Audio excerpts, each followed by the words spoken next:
নবনীরদনিন্দিত কান্তিধারম রসসাগর নাগর भूपवरं। श्लोका 32 हम लोग स्कंद 4 में है, अध्याय 14, श्लोका 32 से आज हम लोग 46 तक करेंगे। श्लोका 32 न अहम अहर्त असदृत न अहम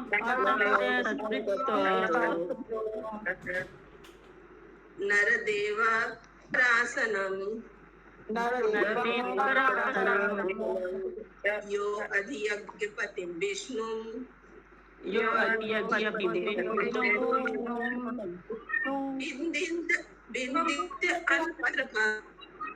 बिंदित अनुवाद पढ़िए माता जी।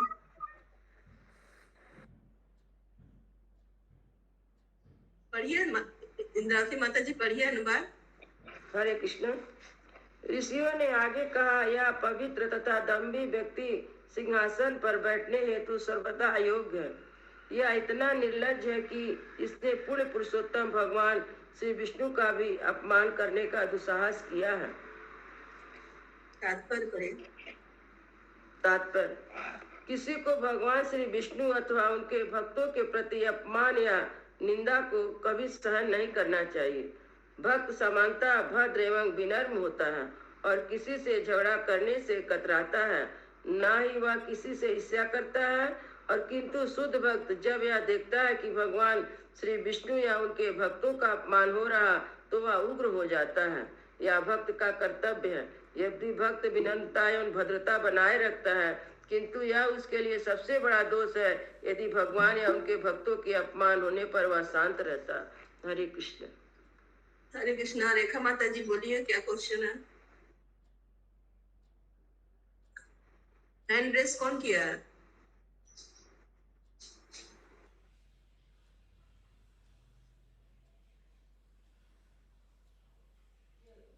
हरे कृष्णा। सॉरी माता जी, गलती से। अच्छा, तो यहाँ पे भक्त का दिया जा रहा है कि शुद्ध भक्त भगवान का अपमान या भक्तों का अपमान, उनके भक्त का भी अपमान हो रहा तो वो लोग बर्दाश्त नहीं कर सकते हैं और गुस्सा हो जाते हैं। और भक्त का कर्तव्य है कि यदि भक्त विनम्रता और भद्रता बनाए रखता है, लेकिन फिर भी वो भक्त के अपमान होने पर सबसे बड़ा दोष रहता है यदि वो शांत रहता है। इसलिए भगवान का अपमान या भगवान के भक्त का अपमान किसी को नहीं सहना चाहिए। श्लोका 33 को वैनम परिचक्षित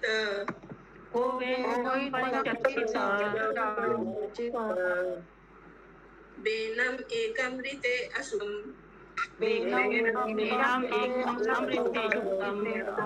अशुभम प्राप्त दृश्यम ऐश्वर्यम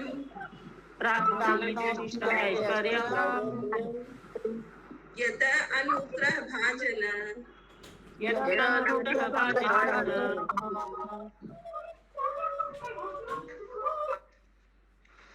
भागहीन राजा बेन को छोड़कर भला ऐसा कौन होगा जो उन पूर्ण पुरुषोत्तम भगवान की निंदा करेगा, जिसकी कृपा से सभी प्रकार की संपत्ति एवं ईश्वर प्राप्त होते हैं। तात्पर्य जब मानव समाज व्यष्टि रूप से या समष्टि रूप से ईश्वर विहीन हो जाता है और पूर्ण पुरुषोत्तम भगवान की सत्ता की निंदा करता है, तो समझिए कि उसका विनाश अवश्यंभावी है। श्री भगवान की कृपा को ना समझने के कारण ऐसी सभ्यता में सभी प्रकार का अशुभ होता रहता है। हरे कृष्ण। हरे कृष्ण। तो यहाँ पे दिखा है मानव समाज व्यष्टि रूप से या समष्टि रूप से, मतलब चाहे तो अकेले या तो समस्त पूरा जो सभी लोग ईश्वर विहीन हो जाएगा मानव समाज, तो क्या होगा? भगवान की सत्ता की निंदा करता है तो समझ लीजिए कि विनाश जरूरी है। तो भगवान की कृपा को न समझने से ऐसी सभ्यता में सभी प्रकार का अशुभ होता चला जाएगा। तो बेन राजा अभागे थे ही, इसलिए उनके राज्य में अशुभ हो रहा था, अब श्राप मिलेगा उनको। श्लोका 34 इत्थं व्यवसिता हन्तुं इत्थं व्यवस्थापयन् निश्चयोरुपस्थान्य निश्चयो निजघङ्मुहुन्त वेनं निर्धनुहितं वेनम् अतम् अच्युत निंदया हतम् अच्युतनिन्दया। अनुवाद। इस प्रकार अपने छिपे क्रोध को प्रकट करते हुए ऋषियों ने राजा को तुरंत मार डालने का निश्चय कर लिया। राजा बेन पूर्ण पुरुषोत्तम भगवान की निंदा करने के कारण पहले से मित्र तुल था तथा बिना किसी हथियार के मुनियों ने हुंकार से बेन को मार डाला। बताइए, मुनियों के हुंकार से वो मर गए। उनको कोई हथियार का जरूरत ही नहीं लगा, इतना वो दंड थे। श्लोका 35। ऋषि भी श्वास हरे बोलिए। कृष्ण। लेकिन माता जी पेन का कोई अंग तो पिछले चैप्टर में बताया था कि वो अलग करके अभी माता जी होगा, कोई राजा नहीं रहेगा तभी आगे बढ़ाया जाएगा। श्लोका 35। ऋषि भी स्वाश्रम अपदम गते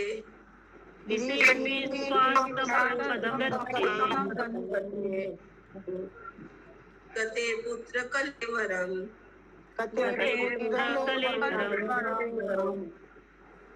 नीथा पालयामाश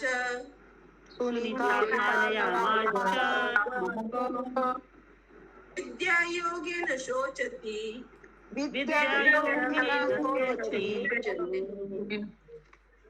अनुवाद। सभी ऋषिगणों के अपने अपने आश्रम को चले जाने के बाद राजा बेन की माता सुनीता अपने पुत्र की मृत्यु से अत्यधिक शोकाकुल हो उठी। उसने अपने पुत्र के शव को कुछ द्रव्यों के साथ तथा मंत्र के बल से सुरक्षित रखने का निश्चय किया। तो शव को भी रख ली उसकी माता ने, कुछ द्रव्य लगाकर मंत्र के बल से सुरक्षित रख दी, इसीलिए फिर बाद में उनका वध नहीं होगा। श्लोका 36। एकदा मुनेस्ते तु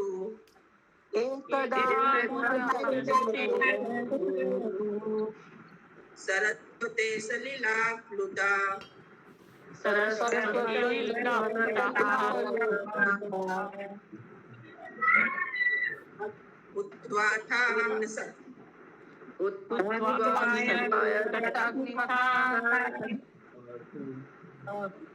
उपविष्टा तरितटे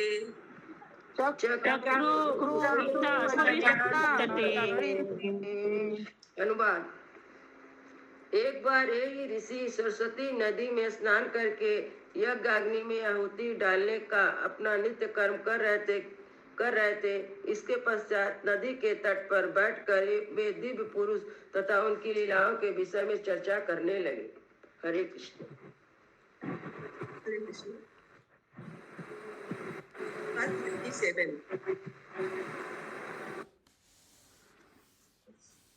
वीक्ष उत्थितान् तदा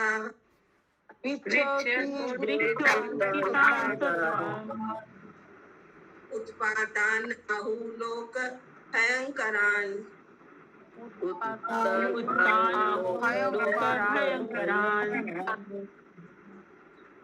अप्यभद्रम् अनाथाय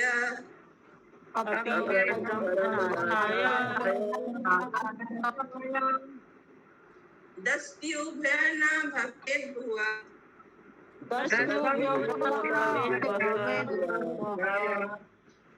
अनुवाद।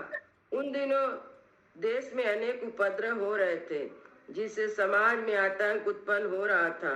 अतः सभी मुनि परस्पर बातें करने लगे। चूंकि राजा मर चुका है और संसार का कोई रक्षक नहीं है, अतः चोर उचक्कों के कारण प्रजा पर विपत्ति आ सकती है। तो आपस में ऋषि लोग सलाह कर रही है।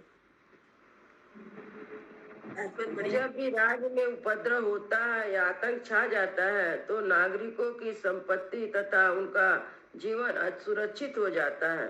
यह स्थिति चोर उचक्कों के बढ़ने से उत्पन्न होती है। ऐसी अवस्था में यह माना जाता है कि शासक या सरकार मृत है। राजा बेन की मृत्यु के कारण ये सभी विपत्तियां आ गई। अतः साधु पुरुष प्रजा के कल्याण के लिए चिंताग्रस्त हो उठे। निष्कर्ष यह है कि यदि साधु पुरुष राजनीतिक मामलों में किसी प्रकार का दखल नहीं देते, किंतु वे प्रजा पर सदैव दयालु रहते हैं। अतः वे समाज से विलग रहकर भी कृपा तथा दयावश विचार करते रहते हैं कि किस प्रकार सभी नागरिक शांतिपूर्वक अनुष्ठानों को कर सके और वर्णाश्रम धर्म के विविध विधानों का पालन कर सके। यही उन मुनियों की चिंता का विषय था और इस कलिकाल में सब कुछ अस्त व्यस्त था। अतः साधु पुरुष को चाहिए कि वे हरे कृष्ण मंत्र का जप करें, जिसकी संस्तुति शास्त्रों ने की है। हरे नाम हरे नाम नामेव केवलम कलो नास्तेयो गति अन्यथा। भौतिक तथा आध्यात्मिक संपन्नता के लिए हर एक का कर्तव्य है कि वह भक्ति पूर्वक हरे कृष्ण मंत्र का जप करे। हरे कृष्ण। तो वेन राजा जो था उसके डर से चोर उचक्का लोग नहीं आते थे, लेकिन जब वो मर गया तो राज्य में चोर उचक्का लोग की बढ़ गए। वो लोग राज्य में लूटपाट मचाने लगे और बढ़ने से और राज्य असुरक्षित हो गया। तो साधु पुरुष लोग चिंता कर रहे हैं और ये हरे कृष्ण महामंत्र का जप करने का बोल रहे हैं, क्योंकि यही एक सहारा है। भौतिक और आध्यात्मिक संपदा के लिए हर एक का कर्तव्य है तो हरे कृष्ण मंत्र का जप करे। किसी का कोई क्वेश्चन है इस तात्पर्य से? श्लोका 38। एवं ऋषंत ऋषयो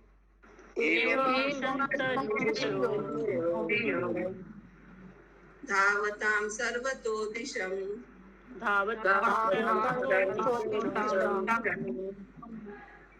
पांसु समित्रितो भूरिश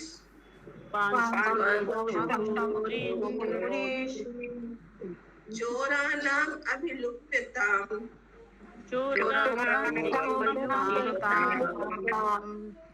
अनुवाद।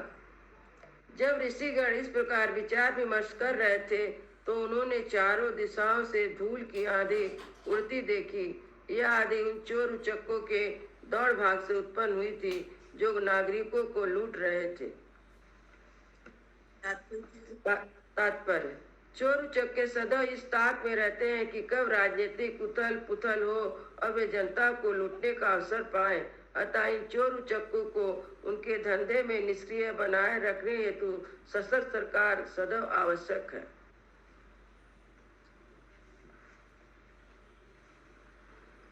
किसी का कोई क्वेश्चन है? नहीं तो हम लोग आगे बढ़ते हैं 39 और 40 श्लोका।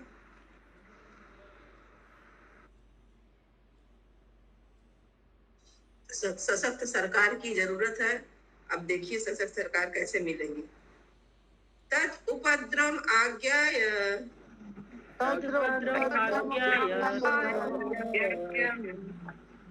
लोकस्य वसूलुम्पताम्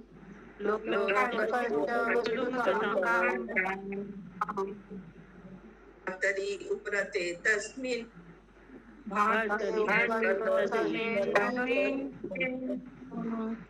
अन्योयं च जिघांसताम्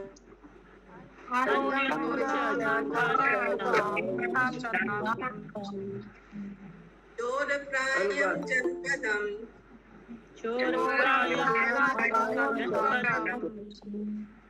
हीनसत्त्वं राजकम्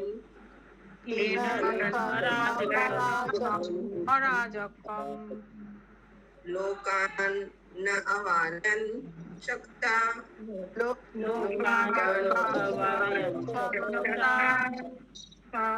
अपि तद्दुःखदर्शनः।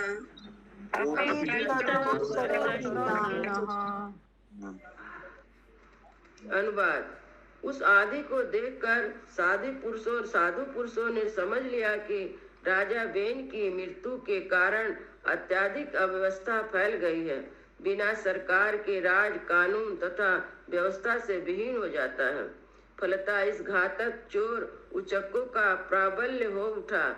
जो प्रजा की संपत्ति को लूट रहे थे। यद्यपि ऋषिगण इस उपद्रव को अपनी शक्ति से रोक सकते थे, जिस प्रकार उन्होंने राजा का वध किया था, किंतु उन्होंने ऐसा करना अनुचित समझा, अतः उन्हें उपद्रव को रोकने का कोई प्रयास नहीं किया।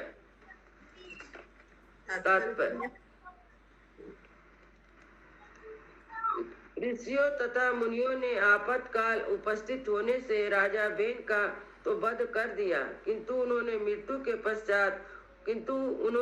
के पश्चात चोर उचक्कों का जो बोलाबाला हुआ, उसको दबाने हेतु सरकार में सम्मिलित होना उचित नहीं समझा। ब्राह्मणों तथा साधु पुरुषों का काम वध करना नहीं है। भले ही आपातकाल उपस्थित होने पर भी वे कभी कभी ऐसा कर सकते हैं। वे चाहते तो अपने मंत्र के बल से सभी चोर उचक्कों का वध कर सकते थे, किंतु उनके मतानुसार यह 36 राजाओं का कर्तव्य था, अतः उदासीन होकर वध करने के इस कार्य से उन्होंने भाग नहीं लिया। हरे कृष्ण।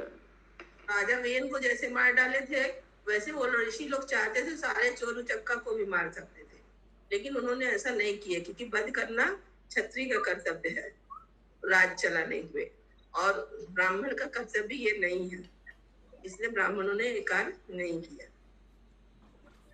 श्लोक 41। ब्राह्मण संदीक्षांत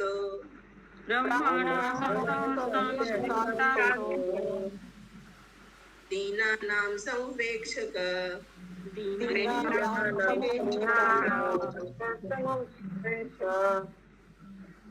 श्रुते ब्रह्म तस्यापि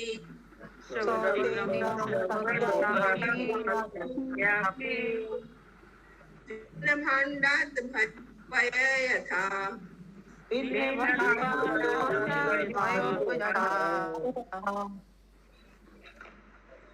अनुवाद: ऋषिगण सोचने लगे कि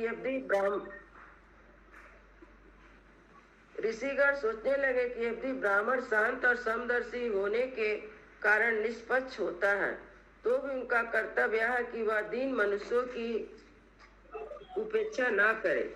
ऐसा करने से उनका आत्मबल उसी प्रकार घट जाता है जिस प्रकार फूटे बर्तन से पानी रिस जाता है। तात्पर्य: मानव समाज का सर्वोच्च वर्ग होने के कारण ब्राह्मण अधिकांशतः भक्त होते हैं। वे आध्यात्मिक प्रगति के कार्य में म्यूट कर लीजिए, गायत्री माता जी म्यूट कर लीजिए। हरे वे कृष्णा। आध्यात्मिक प्रगति के कार्य में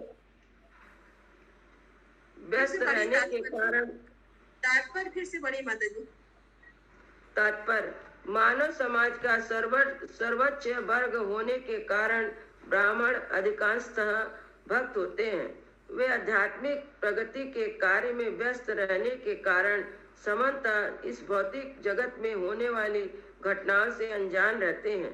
तो भी जब मानव समाज पर कोई विपदा आती है तो वे उदासीन नहीं रह सकते। यदि वे पीड़ित मानव समाज के उद्धार के लिए कुछ नहीं कर सकते तो यह कहा जाता है ऐसी उपेक्षा से उनका आत्मज्ञान घटता है।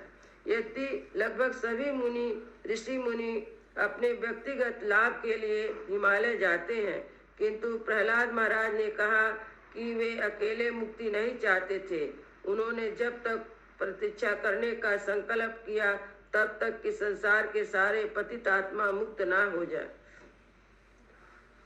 ब्राह्मण अपनी उन्नत अवस्था में वैष्णव कहलाते हैं। ब्राह्मण दो प्रकार के होते हैं, ब्राह्मण पंडित और ब्राह्मण वैष्णव।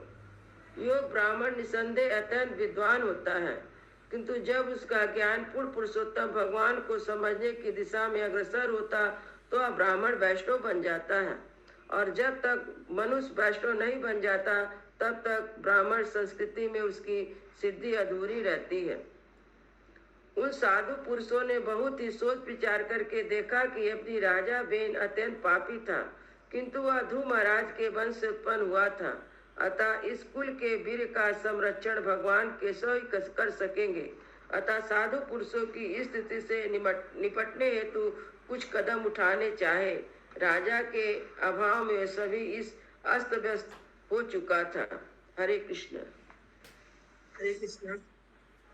तो यहाँ पे देखिए ब्राह्मण कितने प्रकार के? 2 प्रकार के दिया हुआ है। एक ब्राह्मण पंडित होते हैं जो पूजा पाठ करते हैं, और दूसरे ब्राह्मण वैष्णव। तो जब भगवान की समझने में, भगवान की आध्यात्मिक में दशा में जो अग्रसर हो जाता है, वही ब्राह्मण वैष्णव बन जाता है। और जब तक वह ब्राह्मण वैष्णव नहीं बन जाता, उसकी क्या होती है? ब्राह्मण संस्कृति में उसकी सिद्धि जो होती है वो अधूरी होती है। तो राजा वेन तो पापी है, लेकिन ध्रुव महाराज के वंश में उत्पन्न था। तो ऐसे कुल के वीर का संरक्षण भगवान करेंगे, केशव करेंगे, यहाँ लिखा हुआ है। तो साधु पुरुष भी इस स्थिति से निपटने के लिए कुछ सोच रहे थे, क्योंकि कुछ न करना फिर निष्पक्ष भाव होगा, उनके लिए अच्छा नहीं होगा। ऐसा करने से, जिस प्रकार यहाँ पे अनुवाद में एक एग्जाम्पल दिया हुआ है कि आत्मबल लोगों का उसी तरह घट जाएगा जिस तरह फूटे बर्तन से पानी रिस जाता है। इसलिए ब्राह्मण लोग अब कुछ उपाय करेंगे। श्लोक का 42। माता जी, ये वेन किनका बेटा है? ध्रुव महाराज के बेटे के बेटे। ध्रुव महाराज का पोता है, पोता। है, अंग का बेटा था। बेटे के बेटे हैं। अंग का बेटा है, अंग राजा अंग का बेटा है ये। अंग उनके बेटे थे। श्लोक 42। नांगंस बंसो राजऋषे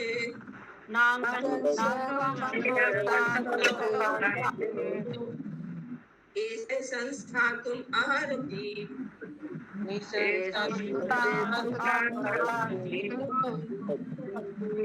अमोघीर्या निपाः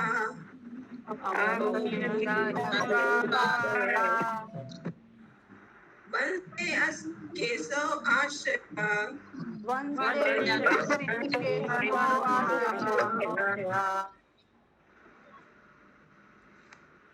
अनुवाद। मुनियों ने निश्चय किया कि साधु समान राजा अंग के वंश को नष्ट नहीं होने देना चाहिए, क्योंकि इस वंश का वीर अत्यंत शक्तिशाली रहा है और उसकी संतानें भगवत परायण होती रही है।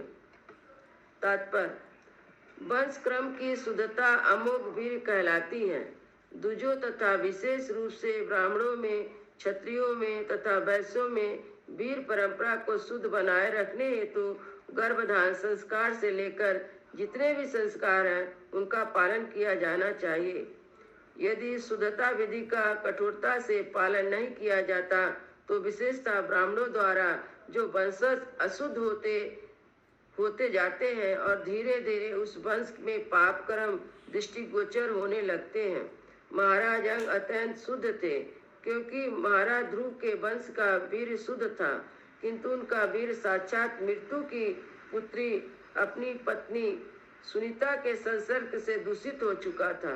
इस दूषित वीर से राजा बेन का जन्म हुआ था। ध्रुव महाराज के वंश की यह सबसे बड़ी दुर्घटना थी। सभी ऋषियों मुनों ने इस तथ्य का विचार करके ही कार्यवाही करने का निश्चय किया, जिसका वर्णन अगले श्लोक में हुआ है। हरे कृष्ण। तो यहाँ पर देखिए, मुनि लोग सोच रहे हैं कि ध्रुव महाराज का जो वंश था, तो राजा वंश का नष्ट नहीं होना चाहिए वंश जो, क्योंकि वो शुद्ध था, एक शक्तिशाली था, अमोघ वीर है। वंश कर्म की शुद्धता अमोघ वीर कहलाती है। तो नहीं नष्ट करने की वजह से ये लोग अब कुछ उपाय करेंगे। लेकिन इनका दूषित कैसे हुआ?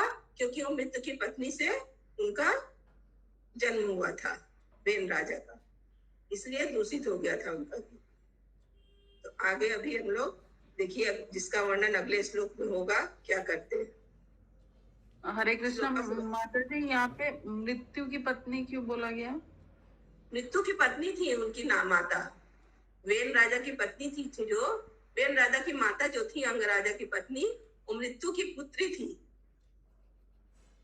वही किस लिए उनको मृत्यु की पत्नी बोला है? उनके पिताजी मृत्यु थे।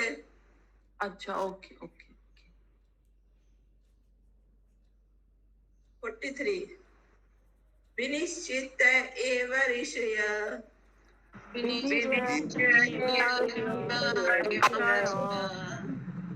विपन्न कर्मणीपते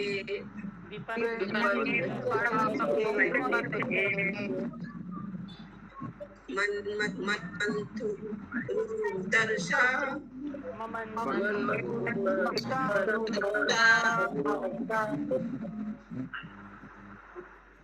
तत्र आसीत बाहुक नर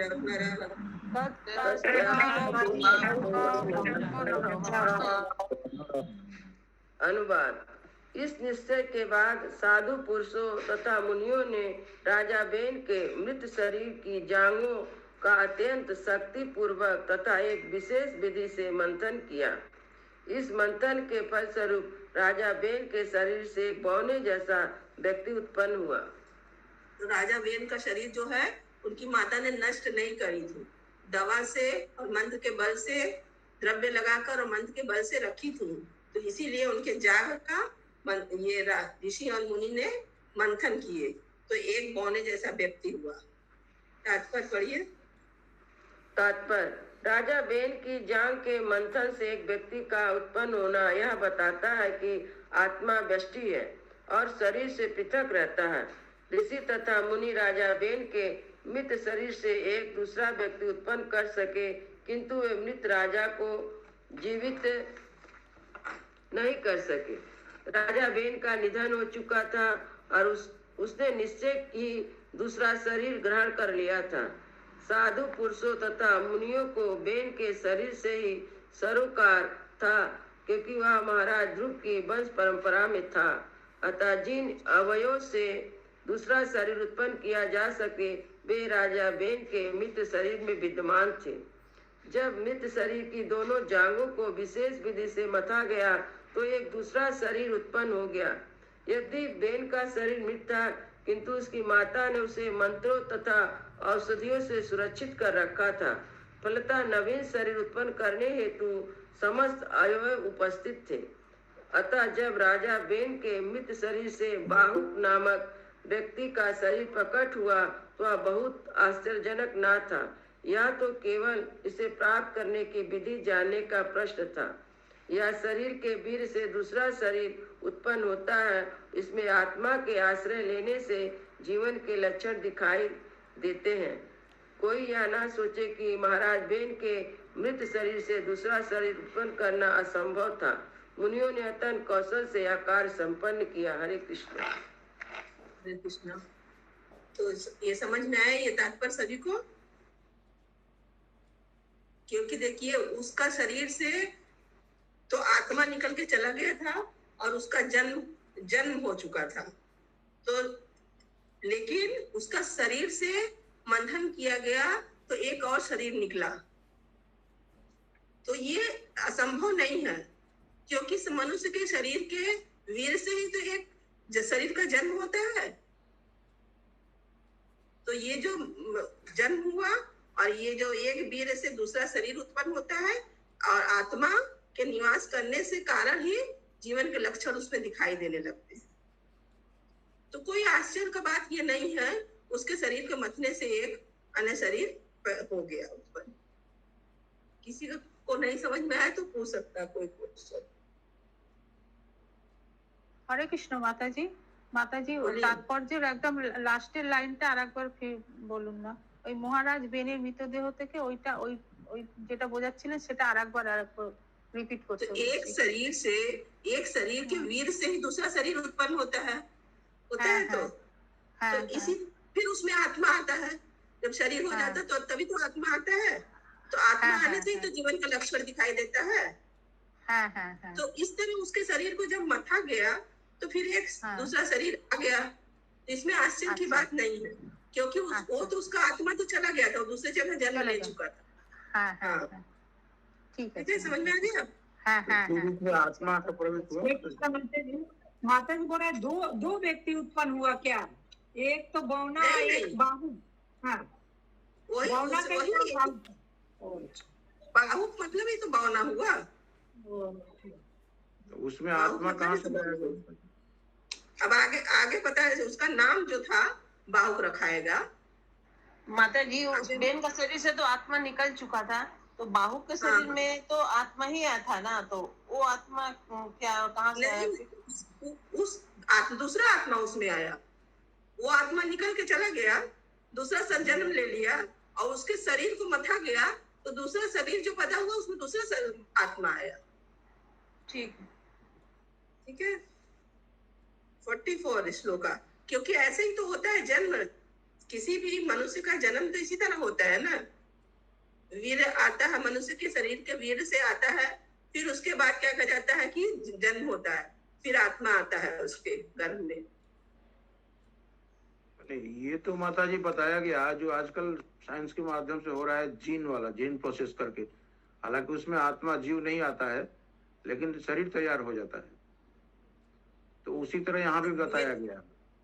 हाँ, हो सकता है।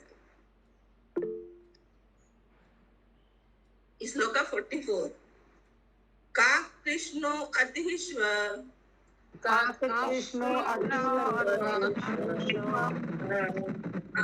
अंग ईश्वर महा अनु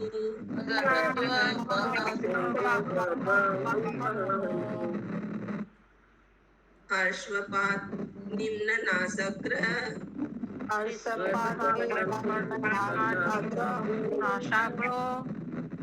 रक्ताक्षय ताम्र मूर्धज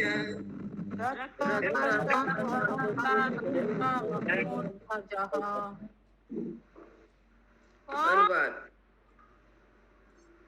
राजा बेन की जंघाओं से उत्पन्न इस व्यक्ति का नाम बाहुक था। उसका वर्ण कौवे जैसा काला था। उसके शरीर के सभी अंग ठिकने थे। उसके हाथ तथा पांव छोटे थे, जबड़े लंबे थे। उसकी नाक चपटी थी और आंख लाल लाल तथा केस तांबे जैसे रंग के थे। हरे कृष्ण। उसी का नाम जो था बौना जो था, उसी का नाम बाहुक था लिखा है।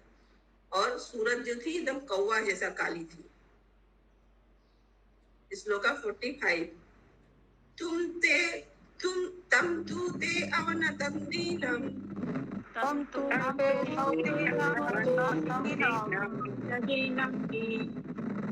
किम करोमि पातिनम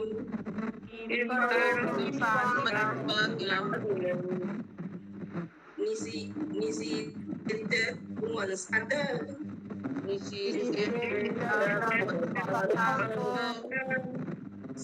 सनिषाद ततुप अभवत्।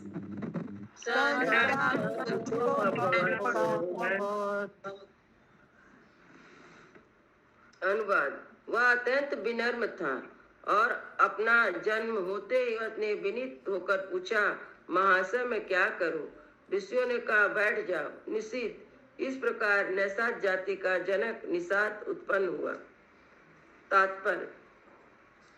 शास्त्रों में कहा गया है कि शरीर का सिर ब्राह्मणों के और भुजाएं क्षत्रियों के, उदर भाग वैश्यों के तथा जंघा से नीचे पांव शूद्र के प्रतिनिधि स्वरूप है। शूद्र को कभी कभी कृष्ण अर्थात काला भी कहते हैं। ब्राह्मण शुक्ल श्वेत कहलाते हैं। क्षत्रिय तथा वैश्य इन दोनों रंगों से मिश्रण होते हैं, किंतु जिनका रंग अत्यंत श्वेत होता है वे श्वेत कुष्ठ के कारण होता है। अतः यह निष्कर्ष निकलता है कि उच्च वर्ग का रंग श्वेत का या सुनहरा और शूद्रों का काला होता है। हरे कृष्ण। हरे कृष्ण।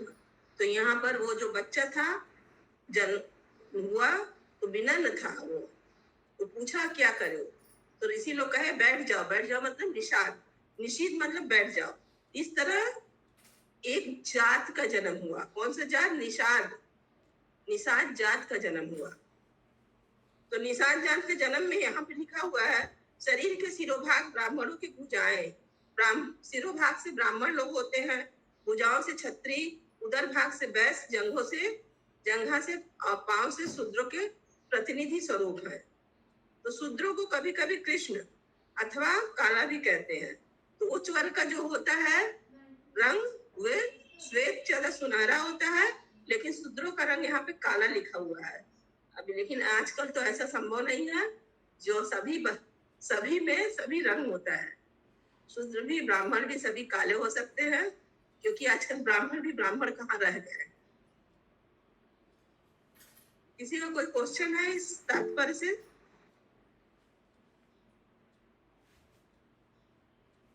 हाँ माता जी, हरे कृष्णा। बोलिए। माता जी, ये जो हुआ जन्म इसका बाहुक का, तो उसको नैषाद जाति का क्यों कहा गया? जो जंघा से उत्पन्न हुआ इसलिए? हाँ हाँ, जंघा से।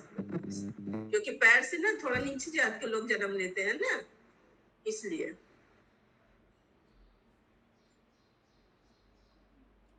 आज का अंतिम श्लोक 46। तस्य वंशास्तु नैषादा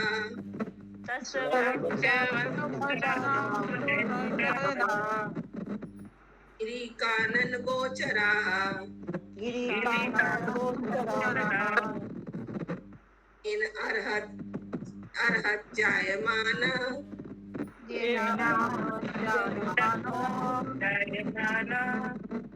वेन कल्मषं कृपणम्